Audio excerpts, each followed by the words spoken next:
One of the hostages released on Sunday was Abigail Adnan, a 4-year-old dual American Israeli citizen. She's the first of about 10 American hostages believed to be held prisoner by Hamas in Gaza.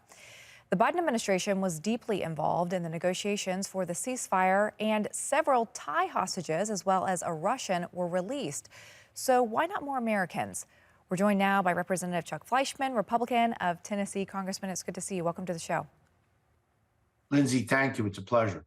So apparently, Bangkok worked out a separate negotiation with Hamas to release Thai citizens, while we see President Biden has only worked out to release one.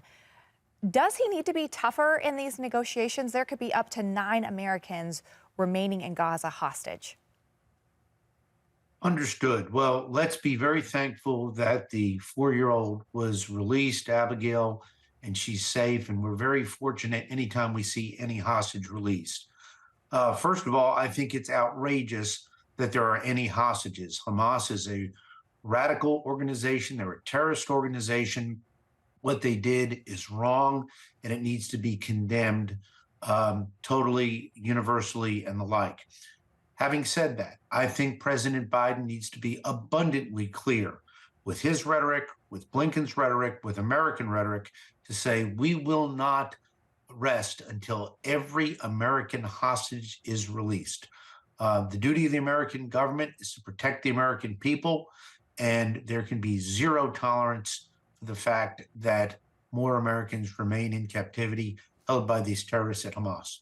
There are calls by some for the U.S. to send in special forces to retrieve these American citizens. Do you think that that is something that the U.S. should consider? At this point in time, we want to make sure that we get all the hostages out as quickly and safely as possible. Once again, we must condemn Hamas and their activities. What they did in Israel was outrageous and wrong. I wish there was more international condemnation of this, but I do think we really need to work very hard to make absolutely certain that we don't do anything to put these remaining hostages in peril. There's a lot of intelligence out there that perhaps only the Biden administration and the negotiators are privy to. So at this point in time, I'd rather be deferential to that, but make it abundantly clear that America wants to see all of its hostages released immediately. President Biden has been credited for helping arrange the parameters of this hostage deal and also this extension that we're seeing the next 2 days.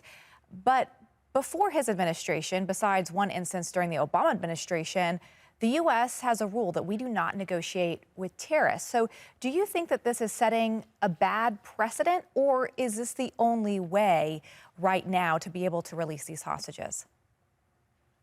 Well, when we're dealing with hostages, we have to realize we're all on one team. We're on the American team to protect American citizens and to candidly protect our Israel, our true, strong, great ally in the Middle East. Having said that, sadly, President Biden's administration on the foreign policy front and the domestic policy front, but I'll focus on foreign policy, has been an abysmal failure. He's been rudderless. He's been confused. He's had problems in Afghanistan. He's had problems across the globe. Our friends don't know that they can count on us. Our foes are actually taking advantage of us. So by virtue of his weakened condition as commander-in-chief on the foreign relations front, this is the best that we've got. He's in the chair right now.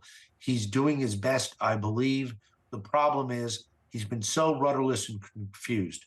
I contrast this to my good friend, President Trump, who when President Trump, and I was with him last week at Mar-a-Lago, was in power. We all knew where President Trump stood. America stood strong. We stood with our allies. We fought our foes. This would have never, ever happened under President Trump's rule. And I would say this, if there's a Trump administration again, and I hope there is, he will lay the gauntlet down early. Our foes will know that they cannot take advantage of us.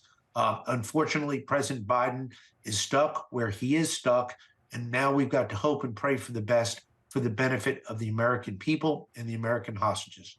In the final 30 seconds, I want to ask you about Qatar. They have been pivotal in hostage negotiations for us, but they are also harboring leaders of Hamas. We have a base in Qatar. There are calls that that base should be moved because they're harboring terrorists. What do you make of those calls in the final seconds here? I'm glad that you asked me that question. Qatar presents a very interesting situation. They have been beneficial in terms of negotiating for the return of the hostages, but candidly, they've had a very difficult past. Let's face it, they are an ally of Iran's. They have been, in many ways, a bad actor on the international stage. Every once in a while, they will show a glimmer of hope, as they did with this hostage negotiations, and we're thankful for that. But Qatar by no means needs to be put in the benign column. They need to be watched, and they need to be held accountable for their conduct. As countries line up, we want to make absolutely certain that we are heard loud and clear as America, that we've got to support Israel, its right to exist. We've got to fund them so that they can protect themselves. And we must condemn terrorist activity wherever it is, whether it's Hamas, Hezbollah in the north, the Houthis, or wherever it exists. There must be strong condemnation. I'm very disappointed with many on the international stage who have gone the other way or just remained silent. All right, Congressman Chuck Fleischmann, appreciate your insight this evening. Good to see you. Pleasure. Thank you, Lindsay.